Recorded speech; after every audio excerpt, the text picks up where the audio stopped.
سوچئے ایک ایسی جگہ جہاں آپ کو صرف اس لیے سزا ملتی ہے کیونکہ آپ کے پتا نے 10 سال پہلے سرکار کے خلاف ایک بات کہہ دی تھی۔ آپ نے کوئی جرم نہیں کیا پر آپ کو ایک جنگل کے بیچ بنائے گئے کیمپ میں بھیج دیا گیا۔ وہاں نہ روشنی ہے، نہ آزادی، نہ کھانا، نہ انسانیت۔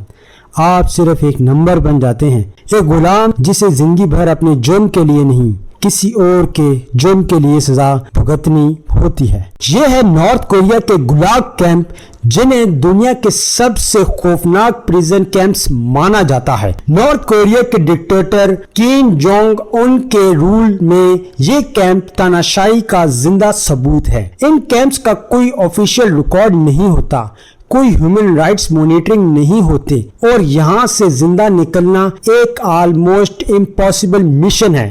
ان کا مقصد صرف پنشمنٹ نہیں بلکہ فیئر کو اتنا گہرا بنانا ہوتا ہے کہ کوئی انسان سوچ بھی نہ سکے کہ وہ سسٹم کے خلاف کچھ کہے۔ اس کہانی میں ہم دیکھیں گے کہ کیسے یہ کیمپ بنائے گئے، لوگوں کو کیسے پکڑ کر لے جایا جاتا ہے، وہاں ان کے ساتھ کیا ہوتا ہے، اور کیا دنیا کبھی ان کیمپس کا سچ سمجھ پائے گی۔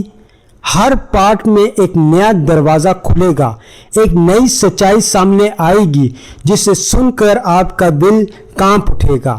تیار ہو جائیں کیونکہ ہم سب جاننے والے ہیں اس جگہ جہاں صرف درد رہتا ہے اور واپس آنا ممکن نہیں ہوتا۔ نارتھ کوریا، جسے دنیا میں سب سے آئسولیٹڈ اور سیکریٹو نیشن مانا جاتا ہے، اس کی بنیاد ہی ڈر اور تاناشائی پر رکھی گئی ہے۔ 1948 میں کیم il سنگ نے جب نارتھ کوریا کا راج سنبھالا، تب سے وہاں ایک ایسا پولیٹیکل سسٹم کا جنم ہوا ہے جو ایبسولوٹ لائلٹی کے علاوہ کچھ نہیں مانتا۔ ہر سٹیزن کو بچپن سے ہی سکھایا جاتا ہے کہ کیم فیملی بھگوان ہے اور ان کے خلاف سوچنا بھی جرم ہے۔ اگر کوئی انسان صرف کسی فارنر ریڈیو چینل کو سن لے تو اسے اینٹی اسٹیٹ بیہیویئر کہہ کر کیمپ بھیج دیا جاتا ہے بنا کسی ٹرائل کے۔ سب سے خوفناک سسٹم ہے گلٹ بائی ایسوسیشن، جسے کورین میں یون جا جی کہا جاتا ہے۔ اس لا کے تحت اگر آپ کے دادا نے 30 سال پہلے کوئی راجنیتی غلطی کی تھی تو آپ اور آپ کے پورے پریوار کو پنشمنٹ مل سکتی ہے۔ 3 جنریشنز تک لوگوں کو لیبر کیمپ بھیج دیا جاتا ہے، ماں باپ بچپن کے بچے سبھی۔ یہ صرف پنشمنٹ نہیں بلکہ وارننگ ہوتی ہے باقی جنتا کے لیے، اگر سوچا بھی تو پورے خاندان کو مٹا دیں گے۔ یہ سائیکولوجیکل ٹیرر سسٹم لوگوں کو اندھیروں میں جینے پر مجبور کرتا ہے۔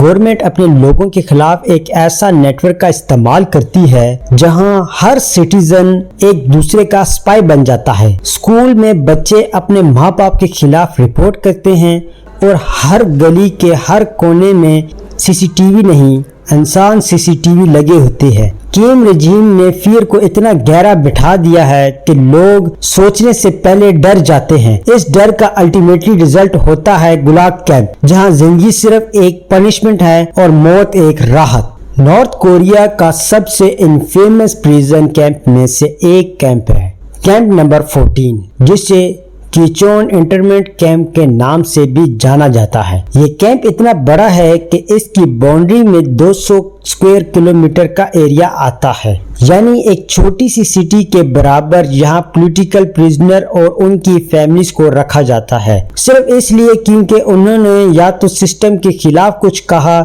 یا کسی ایسے ویکتی سے سمبند رکھا جو سسپیکٹ تھا۔ مگر سب سے ڈراؤنی بات یہ ہے کہ اس کیمپ میں کچھ لوگ پیدا ہوتے ہیں اور کبھی دنیا نہیں دیکھتے، ان کا پورا جیون ایک اندھیروں سے بھرے نرک میں ہی بیت جاتا ہے۔ اس کیمپ کے بارے میں سب سے پہلی بار سچ پتا چلا تھا شین ڈونگ ہونگ کے ذریعے، جو پہلا انسان تھا جو اس کیمپ میں پیدا ہوا، بڑا ہوا اور پھر وہاں سے بھاگ کر زندہ نکلا۔ اس کی کہانی ایک ہارر مووی سے کم نہیں لگتی۔ اس نے بتایا کہ کیسے وہاں کے لوگ جو پبلک ایگزیکیوشنز میں مار دیے جاتے ہیں صرف اس لیے کیونکہ انہیں زیادہ روٹی کھا لی یا غلطی سے کوئی چیز گرا دی، اس کی ماں اور بھائی نے اسکیپنگ کی پلاننگ کی تھی، جس کا پتہ چلنے پر اس کے سامنے انہیں پھانسی دے دی گئی۔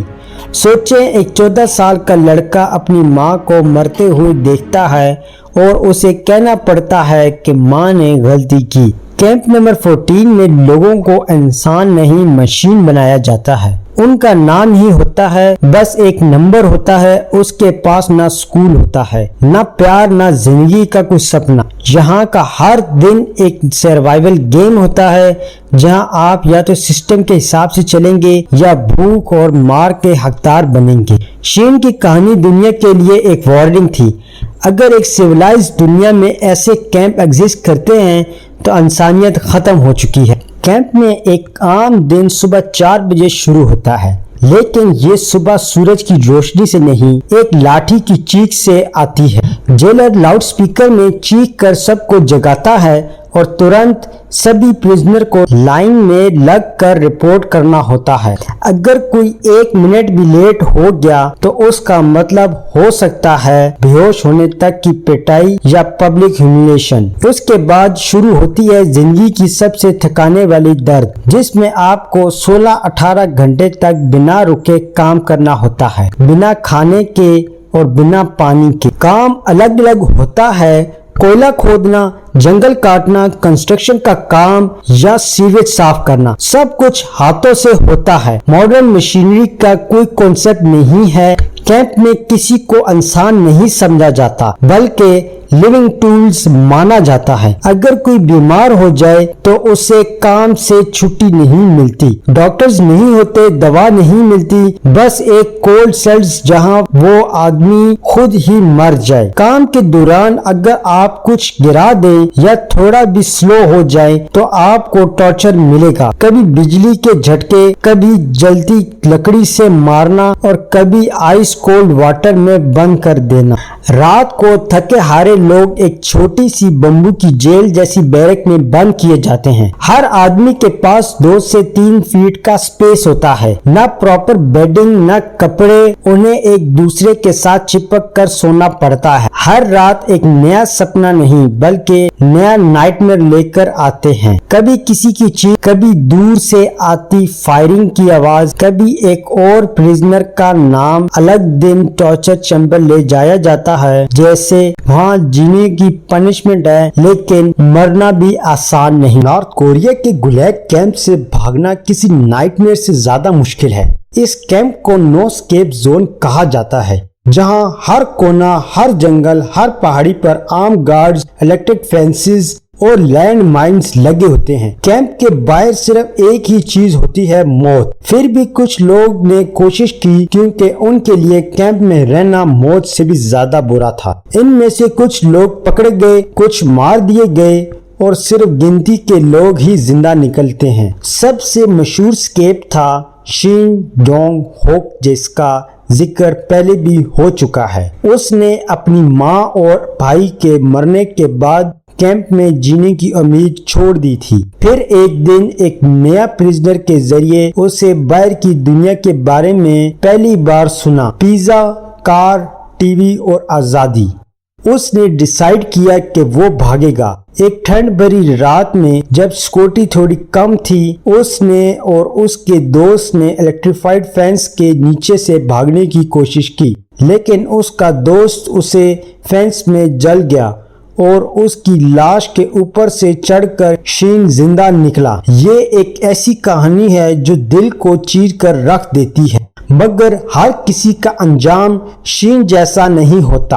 کیمپ نمبر 14 اور دوسرے گولیگز میں ہر مہینے کچھ لوگ اسکیپ کی کوشش کرتے ہیں اور ان کا اینڈ ہوتا ہے پبلک ایگزیکیوشن یا لائف ٹائم ٹارچر۔ کچھ کو پکڑنے کے بعد ان کا گلا کاٹ دیا جاتا ہے، کچھ کو واپس لے کے سب کے سامنے مار دیا جاتا ہے تاکہ باقی پریزنر ڈریں۔ نارتھ کوریا کے اس جیل سے بھاگنے والا انسان غدار نہیں ہوتا، بلکہ پوری رجیم کے خلاف ایک سمبل بن جاتا ہے، اس لیے ان کی پنشمنٹ سب سے زیادہ خوفناک ہوتی ہے۔ نارتھ کوریا کا سسٹم اتنا سیکریٹو ہے کہ ڈیکیڈز تک دنیا کو یہ بھی نہیں پتا تھا کہ وہاں گولیگ کیمپس ایگزسٹ کرتے ہیں۔ نارتھ کوریا گورنمنٹ نے ہمیشہ یہ ڈینائی کیا ہے کہ کوئی پولیٹیکل پریزنر کیمپ ہیں، مگر 1990 کے بعد جب کچھ لوگ وہاں سے بھاگ کر ساؤتھ کوریا اور چائنا پہنچنے لگے تب دنیا نے پہلی بار ان کیمپس کے ایگزسٹنس کے ثبوت دیکھے۔ یہ لوگ اپنے جسم پر ٹارچر کے نشان، آنکھوں میں درد اور زبان پر کہانیاں لے کر آئے، کہانیاں جنہیں سن کے یونائٹڈ نیشن بھی کانپ گیا۔ 1990 کے دوران سے لے کر 2010 تک امریکہ اور ساؤتھ کوریا نے سیٹلائٹ امیجنری کا یوز کرنا شروع کیا۔ ان سیٹلائٹ فوٹو میں بڑے بڑے boundary walls, watch towers, farm land اور ہاؤسنگ بیرکس کلیئرلی دیکھنے لگے۔ ایکسپرٹس نے یہ امیجز کا انالائز کیا اور پروف ملا کہ یہ سب کچھ typical high security prison campus کے جیسا ہے۔ ایک رپورٹ کے مطابق 30,000 سے زائد لوگ صرف ایک کیمپ میں بند ہیں۔ اس کے علاوہ کچھ ریئر ویڈیو فوٹیج بھی سمگل ہو کر باہر آئیں جس میں وہاں کے حالات کلیئرلی دیکھتے ہیں، دھوپ میں کام کرتے ہوئے لوگ، گارڈ کی مار اور بے حال کنڈیشن۔ لیکن سب سے پاورفل ایویڈنس آیا ڈیفیکٹرز کے انٹرویو سے۔ شین ڈونگ ہوک کے علاوہ بھی کئی لوگ جیسے جی ہیونا، لی سونگ اور کینگ چول نے اپنے ایکسپیرینس دنیا کے سامنے رکھے۔ ان لوگوں نے United nation human right councils میں ٹیسٹیمونی دی اور بتایا کہ کیسے ان کے پریوار پبلک ایگزیکیوشن میں مارے گئے اور انہیں زندہ جلایا گیا یا سٹارویشن سیلز میں ڈالا گیا۔ ان ٹیسٹیمونیز نے گلوبل کمیونٹی کو جھٹکا دی اور 2014 میں انہوں نے نارتھ کوریا پر ایک آفیشلی انکوائری لانچ کی جس میں ان کیمپس کو کرائم اگینسٹ ہیومینٹی ڈکلیئر کیا گیا۔ جب United nation human right council نے 2014 میں اپنی انویسٹیگیشن پوری کی تو اس کا رزلٹ تھا ایک دھماکے دار اور ایک ایموشنل رپورٹ جس میں نارتھ کوریا کے گولیگ کیمپ کو ماڈرن ڈے نیازی کیمپ کے برابر بتایا گیا۔ یو کمیشن کے چیف مائیکل کیبرے نے کہا، یہ ایسی جرم ہے جو پوری انسانیت کے خلاف ہے۔ اگر ہم انہیں اگنور کرتے ہیں تو ہم نے ہسٹری سے کچھ نہیں سیکھا۔ اس کے بعد یون جنرل اسمبلی نے ایک ریزولوشن پاس کی جس میں نارتھ کوریا کو انٹرنیشنل کرمنل کورٹ بھیجنے کی بات کہی گئی، لیکن یہ صرف ایک سمبولک سٹیپ تھا کیونکہ ایکشن لینا کسی کے ہاتھوں میں نہیں تھا۔ اس ریزولوشن کے بعد دنیا بھر میں اویئرنیس تو بڑھی لیکن پولیٹیکل انٹرسٹ اور ڈپلومیسی کے چکر میں اصلی ایکشن نہیں ہو پایا۔ چائنا اور رشیا جو دونوں یون سیکورٹی کونسل کے پرماننٹ ممبر ہیں انہوں نے پرپوزل کو ویٹو کر دیا۔ چائنا نارتھ کوریا کا ٹریڈ پارٹنر ہے اور اس کے کولیپس سے ریفیوجیز کرائسس سے ڈرتا ہے، جبکہ رشیا ایک اینٹی ویسٹ نیریٹو کو سپورٹ کرتا ہے۔ ان دونوں نے نارتھ کوریا کو ایک اسٹریٹجک بفر زون بنا رکھا ہے۔ اس کا رزلٹ یہ ہے کہ نارتھ کوریا آج بھی گولیگ کیمپ چلا رہا ہے اور دنیا کے پاس صرف پروٹیسٹ اور کنڈیم کرنے کے علاوہ کوئی آپشن نہیں ہے۔ ہاں، کچھ گلوبل این جی اوز جیسے human rights watch, Amnesty international اور لبرٹی ان نارتھ کوریا اس ایشو کو لگاتار اٹھاتے رہے ہیں۔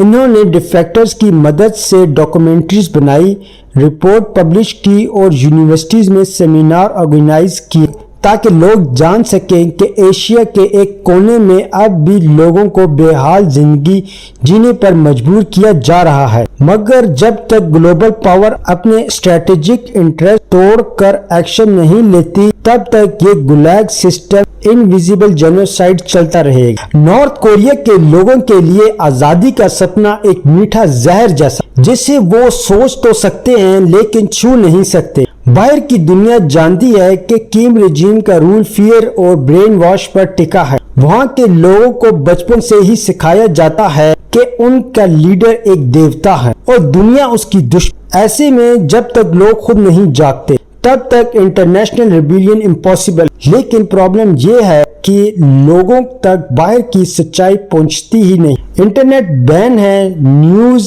اسٹیٹس کنٹرول ہے، یہ ایک لیونگ پریزن ہے بنا آئرن بار۔